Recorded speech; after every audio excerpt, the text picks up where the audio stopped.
I'm now delighted to be joined by Zach Perron, and we're going to talk about the use of social media. Zach, first of all, welcome. Thank you. Thank you very much indeed for taking the time to talk to us today.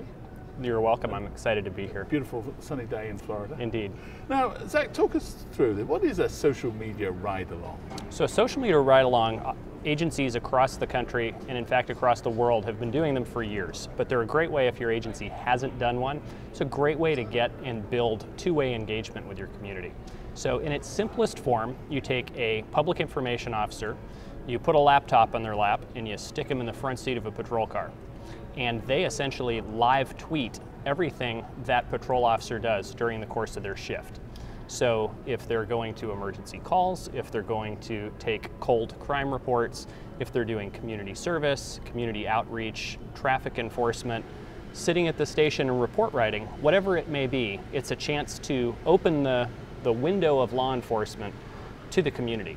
So it's a great way to give insight to the day-to-day operations of what your officers in your department do. Now, I'm sure this is going to be second nature to you coming from California, but a lot of chiefs out there are going to say, hold on a minute, I'm just not used to this, I'm not au fait with this kind of technology, I'm worried about what happens if we get into a dangerous situation. So how practical is it for chiefs who kind of aren't natural to this to pick it up? Those are very natural concerns to have, and it's a hurdle that every agency that does one has to initially get over once. But it's a very easy hurdle to get over, and the best suggestion that I have is to use somebody who's already familiar with release of information procedures. Okay. So if that's a public information officer, or in the case of a small department, if it's a chief who regularly talks to and interacts with the media, they're a great person to do it because they understand release of information law. They understand that they may not want to put out a photo of a suspect. They understand they may not want to put out a license plate of a vehicle that's been stopped. And so if you have that person who's already familiar with release of information law, it solves that problem. Now, a lot of the statistics I see say that something like 70% of police departments use social media to engage with the communities. That's good, right?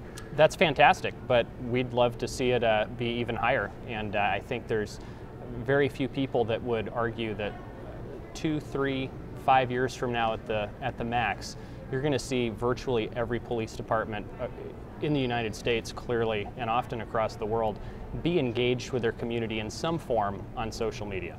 So how's that going to happen? How can chiefs take this forward? They're listening to you on the television, they say, Zach's nailed this, he's got it right, but what do I do now? Well, the best thing to do is to go to the IACP's Center for Social Media website. There's a plethora of free information there, sample policies, sample tutorials, how-to guides, things like that. And that website is iacpsocialmedia.org. It is a virtual treasure trove of information, and we've got a blog on there that has social media subject matter experts from across the United States that regularly talk about contemporary issues pertaining to social media and law enforcement. So that's a great place to start. Well, Zach, thank you very much indeed for taking time to talk to us. You're welcome. Thanks for having me. Sounds fascinating. Good luck with it all. Thank you.